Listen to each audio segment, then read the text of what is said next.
এই কাহিনীর সমস্ত চরিত্র এবং ঘটনা সম্পূর্ণ কাল্পনিক। বাস্তবে জীবিত বা মৃত কোনো ব্যক্তি অথবা কোনো ঘটনার সাথে এর মিল থাকলে তা সম্পূর্ণ অনিচ্ছাকৃত এবং কাকতালীয়, ব্যবহৃত অপ্রাকৃত এবং অলৌকিক ঘটনাক্রম পরিবেশনার উপক্রম মাত্র। কুসংস্কারে বিশ্বাস করবেন না, কুসংস্কার ছড়াবেন না। দেওয়ালের গায়ে একটা ফাটলে চোখ রাখলো কৃষ্ণেন্দু। ভিতরের দিকে তাকালো। ওর কাঁধে পিঠে লুটিয়ে পড়ছে ইজিয়ানের অগ্নিবর্ষী খর রৌদ্র। রোদের তাপ গ্রাহ্য করল না কৃষ্ণেন্দু।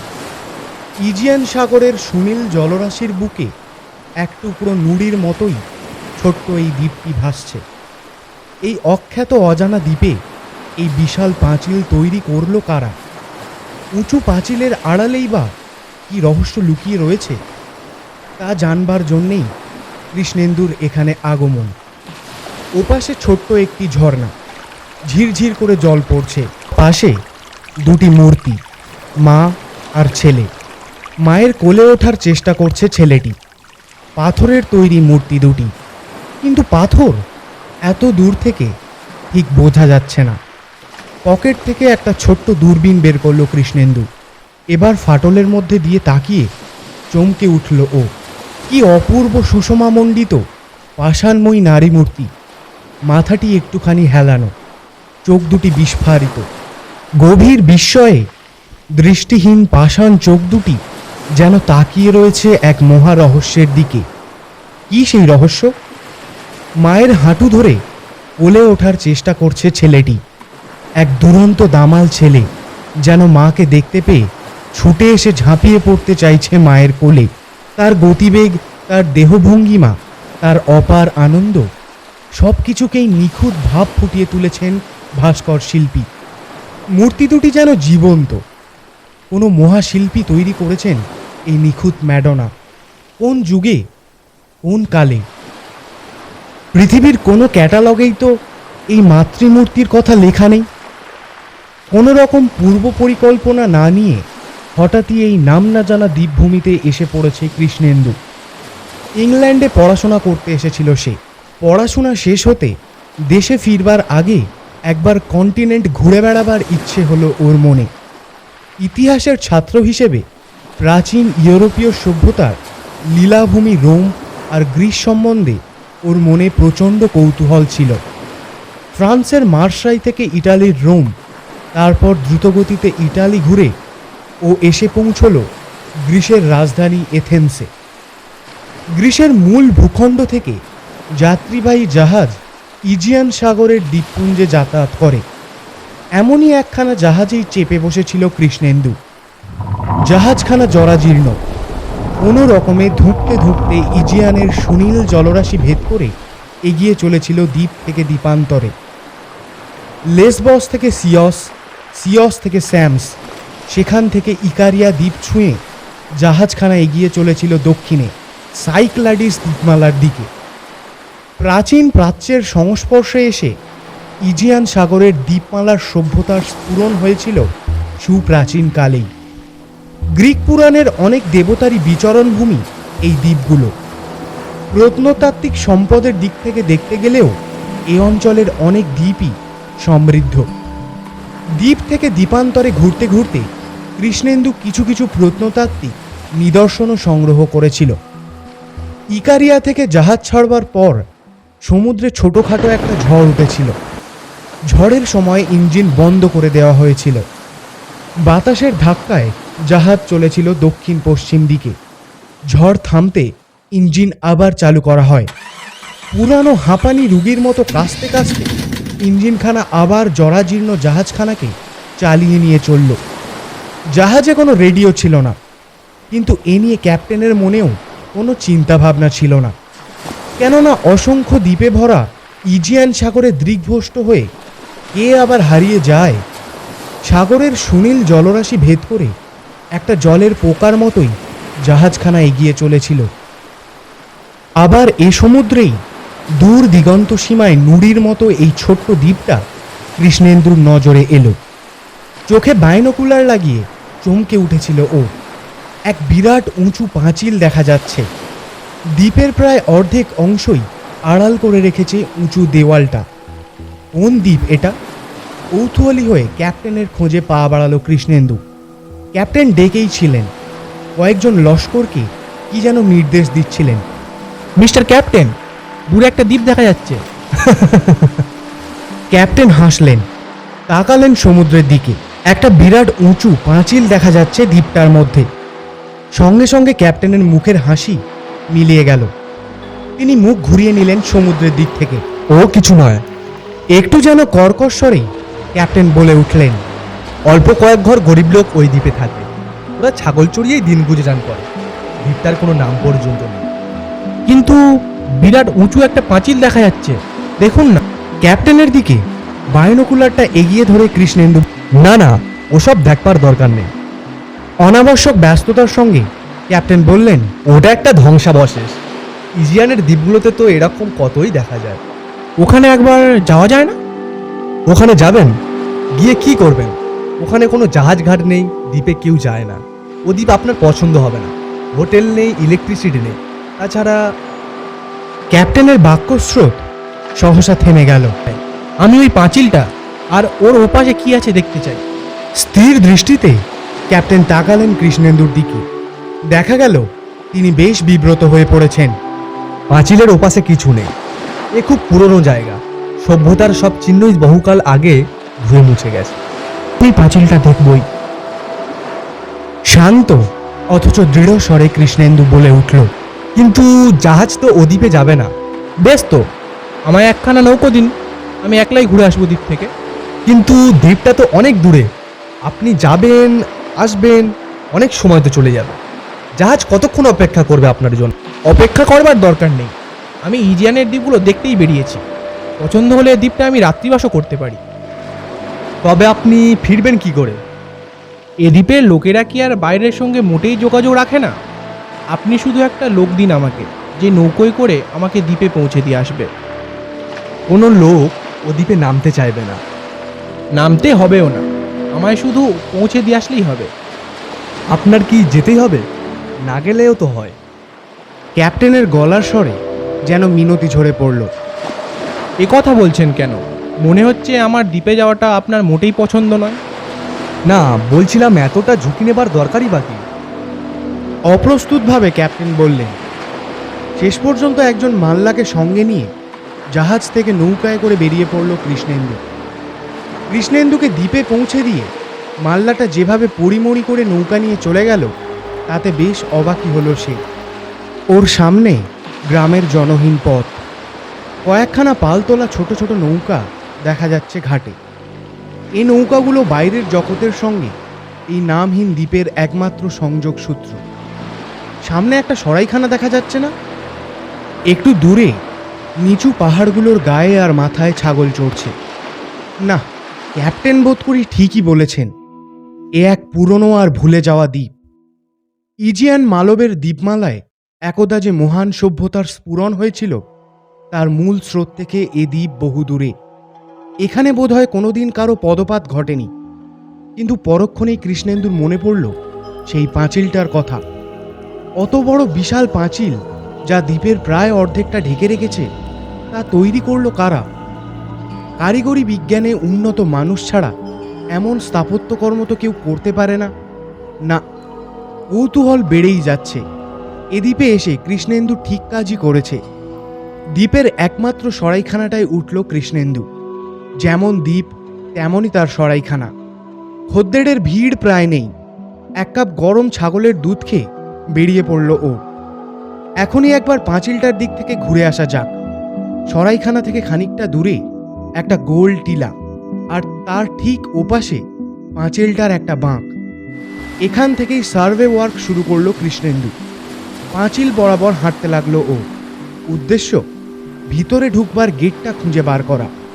এ পাঁচিল এত উঁচু এবং এর গা এত মসৃণ যে টপকে ভিতরে যাওয়া একটা অসম্ভব ব্যাপার। কিন্তু না, পাঁচিলটার গায়ে কোথাও কোনো দরজা নেই। এমনকি পাঁচিলের কোনো জায়গা ভেঙে গিয়ে ঢুকবার কোনো পথও তৈরি হয়নি। ঘেরা জায়গাটা একটা উপদ্বীপাকৃতি ভূখণ্ড। এই উপদ্বীপের এক মাথায় ছোট ছোট টিলা। সিন্ধু শকুনের ঝাঁক মাথায় নিয়ে বিক্ষুব্ধ অশান্ত সমুদ্রে বিরামহীন তরঙ্গ প্রতিহত করছে তাকে। উপদ্বীপাকৃতি ভূখণ্ড সংকীর্ণ হয়ে যেখানে গিয়ে সমুদ্রে পড়েছে সেখানটাতে কোনো পাঁচিলের আবরণ নেই, কেবল ওখান থেকেই বাগানে ঢোকা যায়, কিন্তু নৌকা ছাড়া ওখানে যাওয়ার কোনো উপায় নেই। প্রায় গোটা পাঁচিলটা ঘুরে হতবুদ্ধি হয়ে ফিরে আসছিল কৃষ্ণেন্দু। হঠাৎ ও শুনতে পেল জলের মৃদু কলতান সঙ্গীত। শব্দটা দেওয়ালের ভেতর থেকেই আসছে। দেওয়ালের দিকে তাকিয়ে ফাটলটা আবিষ্কার করল কৃষ্ণেন্দু।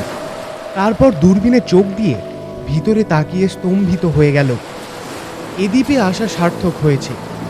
গ্রিক ভাস্কর্যের কি অপূর্ব নিদর্শন, কি সার্থক শিল্পসৃষ্টিও দেখেছে। ফাটল থেকে চোখ সরাতে পারল না কৃষ্ণেন্দু। কিন্তু কি আশ্চর্য, পৃথিবীর কোনো পুঁথিপত্রে এই আশ্চর্য মাতৃমূর্তির বিবরণ নেই কেন? এ দ্বীপে কি কোনোদিন কোনো অনুসন্ধানী প্রত্নতত্ত্ববিদ আসেননি? এশিয়া বা ইউরোপের মূল ভূখণ্ড থেকে এ দ্বীপ তো বেশি দূরে নয়, আর পথও তো এমন কিছু দুর্গম বলে মনে হচ্ছে না। কিন্তু ঘটনা এই যে এই নাম না জানা দ্বীপখণ্ডের উঁচু পাঁচিলের আড়ালে যে অপূর্ব ভাস্কর্যের নিদর্শন রয়েছে তা বাইরের দুনিয়ার মানুষের কাছে একেবারেই অজানা। একটা আবিষ্কারের আনন্দে কৃষ্ণেন্দুর বুকটা দুলে উঠল। সভ্য জগৎ এবার জানবে এই মাতৃমূর্তির কথা। কৃষ্ণেন্দু পাবে আবিষ্কারের গৌরব। মা আর ছেলের মূর্তি দুটোকে এখান থেকে নিয়ে যাবে সে। মূর্তি দুটোর প্রকৃত স্থান হচ্ছে পৃথিবীর কোনো বিখ্যাত জাদুঘর। কিন্তু এই পাঁচিল ঘেরা বাগানের মালিক কি? তার সঙ্গে তো আগে কথাবার্তা বলতে হবে। মালিক হয়তো জানেই না মানুষের শিল্প সৃষ্টির ইতিহাসে মূর্তি দুটি কত মূল্যবান। নিতান্ত অনিচ্ছার সঙ্গে দেওয়ালের ফাটল থেকে চোখ সরিয়ে গ্রামের পথ ধরল কৃষ্ণেন্দু। ধুলো ভরা পথ চলতে চলতে মা আর ছেলের মূর্তিটার কথাই বারবার মনে আসতে লাগলো তার। এই মূর্তি দুটি ভাস্কর্যের নিঃসন্দেহে দেবদুর্লভ শিল্প প্রতিভার অধিকারী। কিন্তু কে সেই মহান শিল্পী? গ্রামে এসে সরাইখানার সামনে থামল কৃষ্ণেন্দু। উফ, ধুলোয় বালিতে জুতো জোড়ার কি অবস্থা হয়েছে! জুতোর মধ্যেও বালি আর কাঁকড় ঢুকে গেছে। জুতো খুলে একটু পরিষ্কার করে নেওয়া যাক। নিজের কামরায় এসে ব্যাগ থেকে কালি আর বুরুশ বার করল কৃষ্ণেন্দু। আমি পরিষ্কার করে দিচ্ছি। চমকে উঠে মুখ তুলল কৃষ্ণেন্দু। দরজায় একটি ছেলে এসে দাঁড়িয়েছে। তার এক হাতে একখণ্ড ছেঁড়া ন্যাকড়া, অন্য হাতে জুতো পালিশ করবার সরঞ্জাম। কৃষ্ণেন্দুর অনুমতির কোনো অপেক্ষা না রেখেই ছেলেটি জুতো পালিশ করতে শুরু করল। খাটের উপর বসে কৃষ্ণেন্দু তাকিয়ে রইল ছেলেটার দিকে। ছেলেটির বয়স হবে বছর 15। বেশ শক্ত সমর্থ চেহারা, বয়সের তুলনায় একটু বেঁটে। আগের যুগ হলে ছেলেটি কোনো চিত্রশিল্পী বা ভাস্করের মডেল হতে পারত। ছেলেটির মাথার গড়ন চমৎকার। মাথা বড়া এক রাশ কোঁকড়া চুল, দুথোকা চুল এসে লুটিয়ে পড়ছে কপালের দুপাশে, যেন চারণভূমি। পশুপাল আর বনভূমির গ্রিক অধিদেবতা প্যানের ছোট ছোট দুটি শিং, খাঁটি গ্রিসিয়ান প্রোফাইল। কিন্তু না, মস্ত একটা খুঁত রয়েছে। ছেলেটার নাকের পাশ থেকে উপরের ঠোঁটের কোণা পর্যন্ত এসে একটা গভীর ক্ষতচিহ্ন রয়েছে। এই ক্ষত অতীতের কোনো দুর্ঘটনার সাক্ষী। ক্ষতের ফলে চামড়ার টান পড়ে উপরের ঠোঁটটা ডান পাশে একটু উঠে গেছে। মুক্তোর মতো সাদা দাঁতের ঝলক দেখা যাচ্ছে সেখান থেকে। না, অতীতের কোনো শিল্পী প্যান দেবতার মডেল হিসেবে এ ছেলেটিকে নির্বাচন করতেন না। গ্রামের বাইরে ওই পাঁচিল ঘেরা বাগান বাড়ির মালিককে? গ্রিক ভাষায় কৃষ্ণেন্দু প্রশ্ন করল। ইংল্যান্ডে পড়াশোনা করবার সময় ও ভালো করে গ্রিক আর ল্যাটিন ভাষা শিখেছিল। ছেলেটি চমকে মুখ তুলল। একটা ছায়া যেন নেমে এলো ওর দুটো কালো চোখে। আস্তে আস্তে ও মাথা নাড়ালো। তুমি নিশ্চয়ই জানো। কৃষ্ণেন্দু আবার বলল, দ্বীপের গোটা দক্ষিণ দিকটা জুড়ে এই পাঁচিল ঘেরা বাগানটা কার? এ বাগানের মালিককে? ওই পাঁচিল ঘেরা বাগানটা চিরকালই এখানে আছে। প্রবলভাবে মাথা নেড়ে ছেলেটি বলল। চিরকাল মানে তো অনেক সময়। কৃষ্ণেন্দু হাসল। সম্ভবত তোমার বাবা জানেন। আমার বাবা মা কেউ নেই, আমি একলা।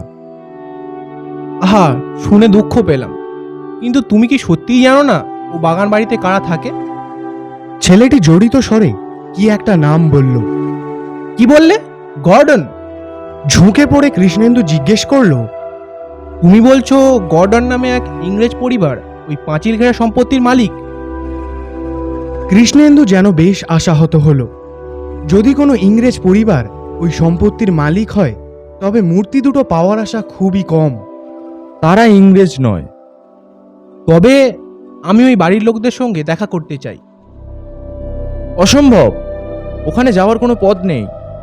জানি দ্বীপের দিক থেকে কোনো পথ নেই, কিন্তু সাগরের দিক থেকে তো যাওয়া যেতে পারে। ওদিকটায় তো পাঁচিল নেই। ছেলেটি কোনো কথা বলল না, কেবল মাথা নাড়ল। ইতিমধ্যে একজন দুজন করে গ্রামবাসী জড়ো হয়েছিল দোরগোড়ায়। তারা চুপচাপ ওদের কথাবার্তা শুনছিল।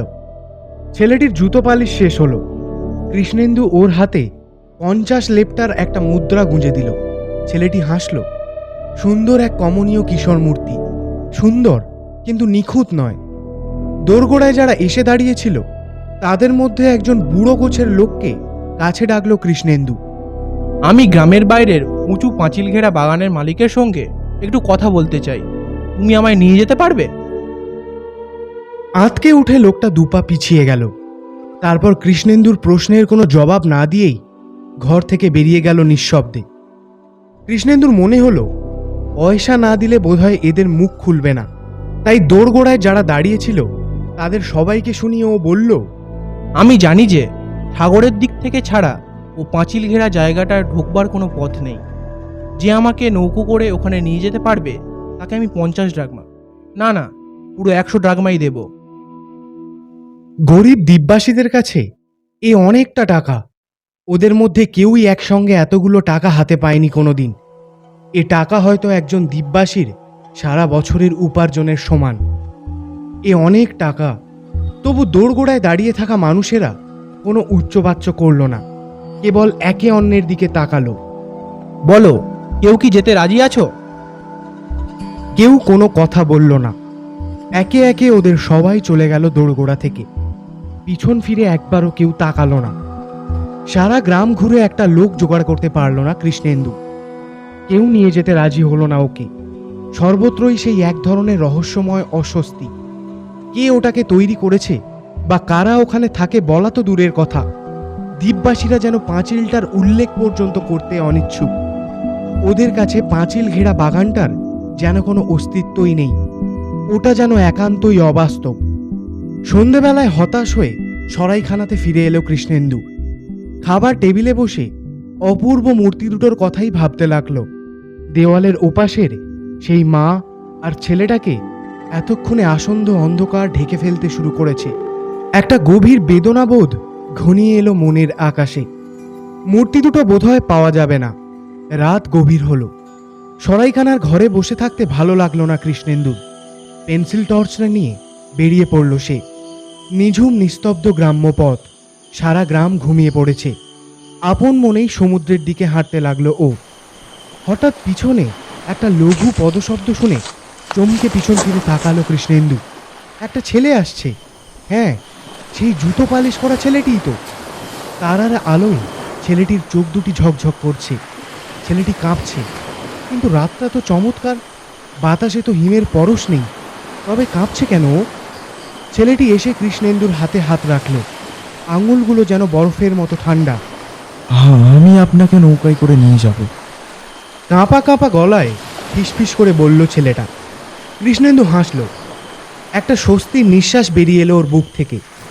এই ছেলেটির কথা ওর আরেকটু ভাবা উচিত ছিল। বাহ, এ তো বেশ কথা। কখন আমরা যাব? ভাটার আগে। সেটা কখন? সূর্য ওঠার ঠিক 1 ঘন্টা আগে। ঠিক আছে, আমি তৈরি থাকবো। আমায় 100 ড্রাগমা দেবেন তো? নিশ্চয়ই দেব। আমি আপনাকে নিয়ে যাব ঠিকই, কিন্তু ছোট টিলা পর্যন্ত। তার বেশি আমি এগোবো না।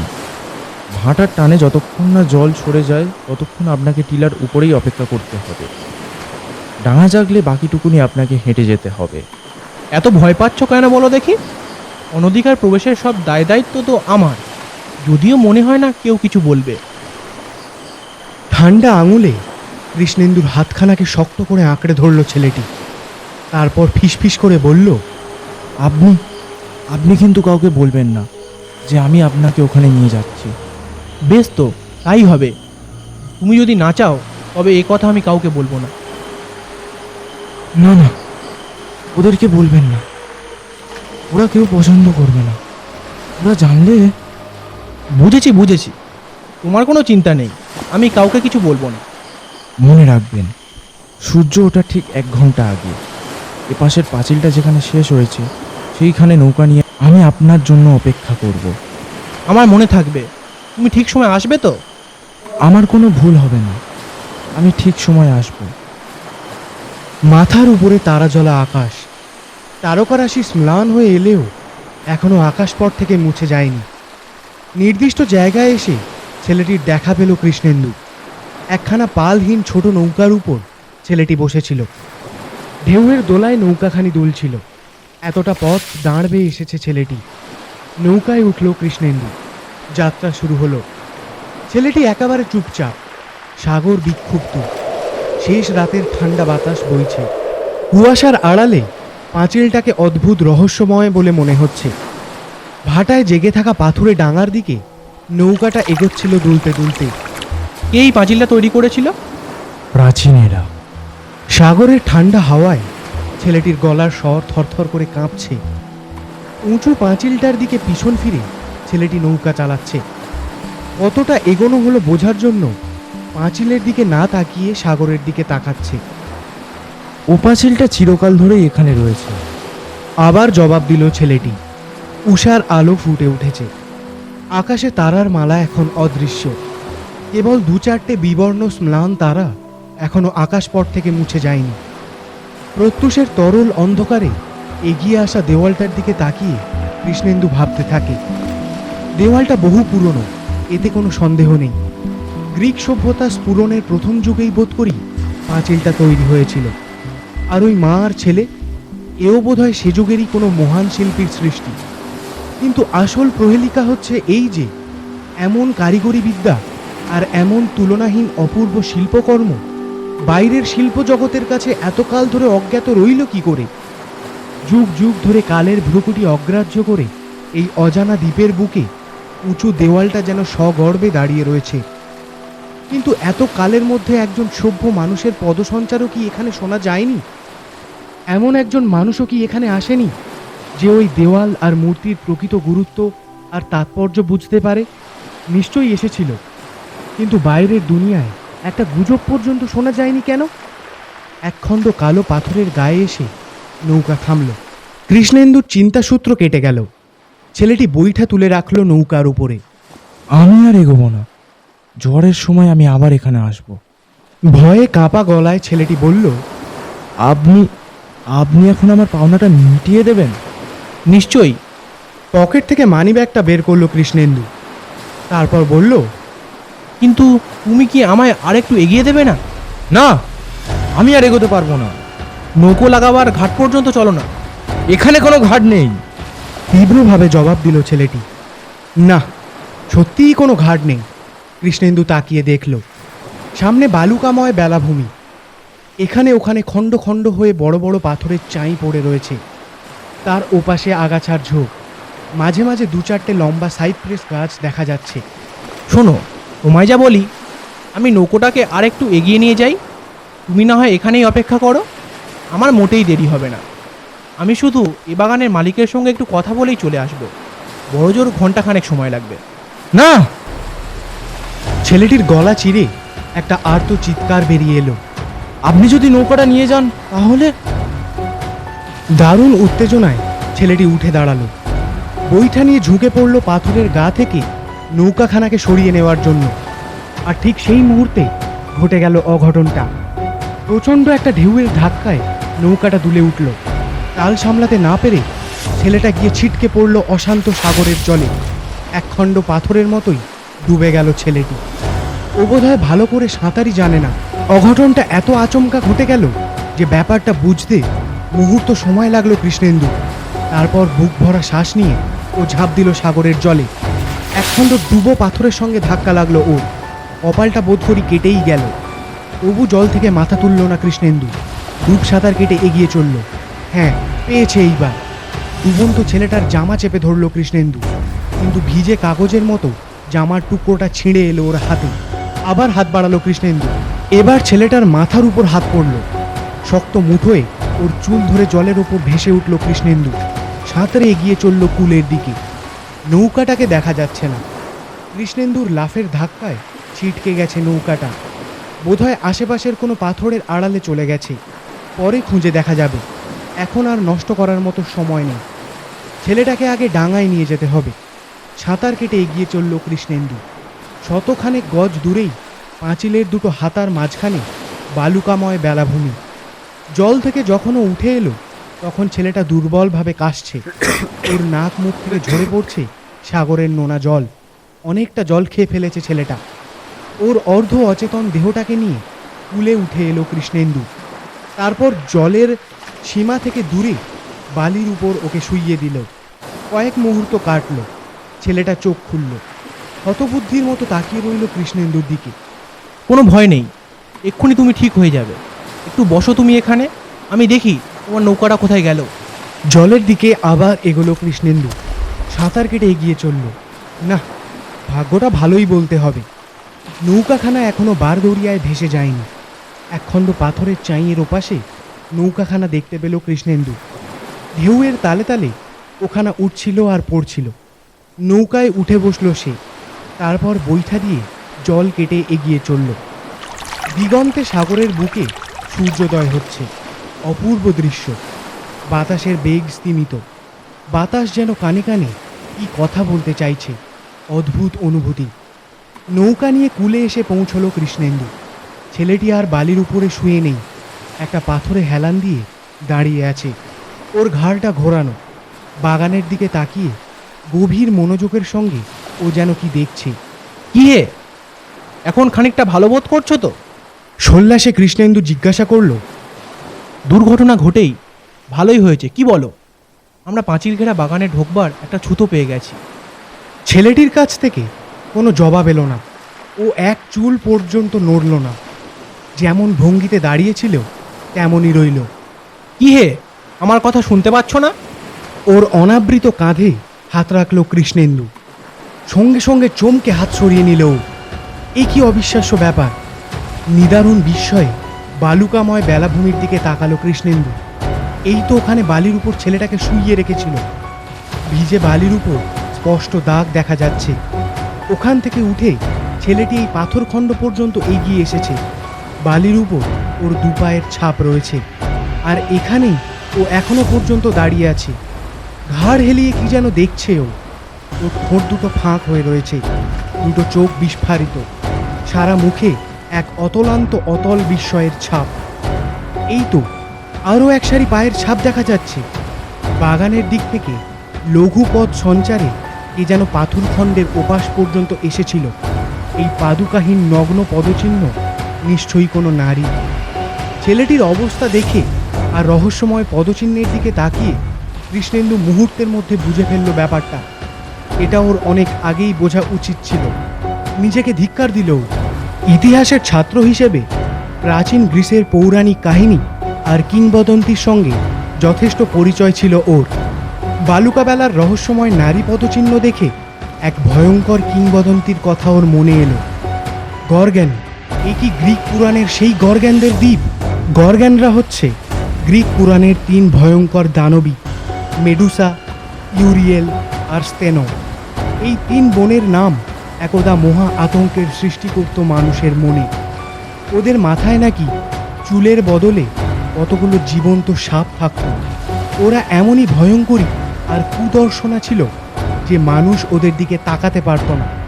গ্রিক পুরাণে বলা হয় তাদের মুখের দিকে যে তাকাতো সেই নাকি পাথরে পরিণত হতো। সকালের নরম সেই সোনালি আলোয় বালুকাময় বেলাভূমিতে দাঁড়িয়ে রইল হতবুদ্ধি কৃষ্ণেন্দু। ওর মাথার ওপর সিন্ধু শকুনের চিৎকার, তিন পাশে অশান্ত ইজিয়ান সাগরের গর্জন। কৃষ্ণেন্দু এবার পরিষ্কার বুঝতে পারছে তারা এই পাঁচিল তৈরি করেছিল, কেনই বা তৈরি করেছিল, কেন দ্বীপের অবশিষ্ট অংশ থেকে বিচ্ছিন্ন করে রেখেছিল বাগানটাকে। এই বাগান তিন গর্গ্যানের বিচরণ ভূমি। গ্রিক পুরাণ বলে মহাবীর পারসিউস মেডুসাকে নিহত করেছিলেন, কিন্তু তার বাকি দুই বোন ইউরিয়েল আর স্তেনো সেই দুই দানবী কি আজও বেঁচে আছে? ওরা কি অমর? হায় ভগবান, এ তো অসম্ভব। এ তো একটা পুরো কাহিনী, একটা কিংবদন্তি মাত্র। কিন্তু চোখের সামনে যা দেখা যাচ্ছে তাতে তো কেবল নিছক কিংবদন্তি বলে মনে হচ্ছে না। 3 দানবী বোনের কাহিনীকে এ তো এক ভয়ঙ্কর সত্য। দারুণ আতঙ্কে কৃষ্ণেন্দু তাকালো সামনের স্থাণু মূর্তিটির দিকে। একখণ্ড পাথরে হেলান দিয়ে দাঁড়িয়ে আছে অচল দেহটি, ঘাড় হেলানো, ঠোঁটটা কেমন একটা ফাঁক হয়ে রয়েছে, দুটো চোখ বিস্ফারিত, সারা মুখে অতলান্ত বিস্ময়ের ছাপ। কপালের দুপাশের শিলাভূত দুথোকা চুল যেন প্যানদেবের দুটি হর্ষ শৃঙ্গ। নিখুঁত মাথার গড়ন, একটি সার্থক গ্রিক ভাস্কর্য। মসৃণ কাঁধের উপর এখনো ফোঁটা ফোঁটা নোনা জল দেখা যাচ্ছে। ছিন্ন জামাটা থেকে এখনো ঝরে পড়ছে সমুদ্রের লবণাক্ত জল। মূল্যবান পাথরে গড়া প্যানদেবের মূর্তি, কিন্তু মূর্তি নিখুঁত নয়। নাকের পাশ থেকে ওপরের ঠোঁটের কোণ পর্যন্ত একটা গভীর ক্ষতচিহ্ন। ডান পাশের পাথরের ঠোঁটটা একটু উঠে গেছে, দেখা যাচ্ছে মুক্ত শুভ্র দন্তরুচি। টিপ টিপ লঘু পদসঞ্চারে কি যেন আসছে পিছনে, খসখস করে কানে আসছে বাতাসে আন্দোলিত ঢিলে লম্বা গাউনের শব্দ। নাকে আসছে যেন কোনো ভিন্ন লোকের অজানা সুরভি। হিস হিস করে শোনা যাচ্ছে যেন সহস্র সর্পের হিংসাতুর ক্রুদ্ধ গর্জন। না না, কৃষ্ণেন্দু পিছন ফিরবে না, ও তাকাবে না। ও জানে কি মহা সর্বনাশ এগিয়ে আসছে, কিন্তু এ কি অদম্য কৌতূহল, সে যে না তাকিয়ে পারছে না। এবং দেখল